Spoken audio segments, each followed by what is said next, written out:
Praise be to Jesus. Priests bewildered at Pope's advice that pastors stay out of people's moral lives. How quickly we can forget some of the most amazing words that have come out of the Pope's mouth. I came across this and I wanted to post it. It's from 2 years ago, but it doesn't really much matter. A prominent Washington, D.C. area Monsignor was compelled to react to Pope Francis's impromptu remarks made last month, in which he warned that Catholic priests should not be putting our noses into the moral lives of other people.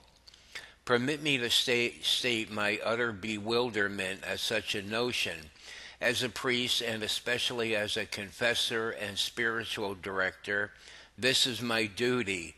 Monsignor Charles Pope wrote in a lengthy post published in the National Catholic Register regarding the Pope's comments in a question and answer session after a conference on the family in Rome in mid-June. At a general audience after the conference, the Pope was asked about how to balance church teaching on the insolubility of marriage while welcoming Catholics who are divorced and remarried. Francis replied that neither rigorism nor laxity was the right response. The gospel chooses another way: welcoming, accompanying, integrating, discerning, without putting our noses in the moral life of other people, he said.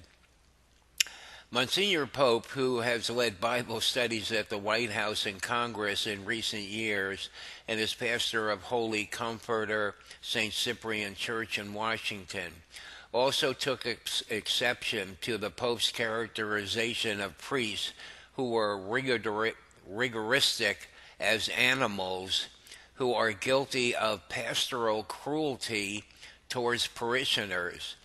Such a word should never have come out of his mouth, and I would hope for an apology for this offensive characterization, not merely a Vatican clarification, he wrote. I certainly have some differences with brother priests. I would call my differences with dissenting priests significant, but this does not permit me to call them animals, and the Pope, who seems to have done so, has no business doing it either. Well, there's more to the article if you're interested in this. I just posted it because I just came across it and I had forgotten all about this actually. Um, it's really quite an amazing statement by the Pope. Well, the link's in the description box.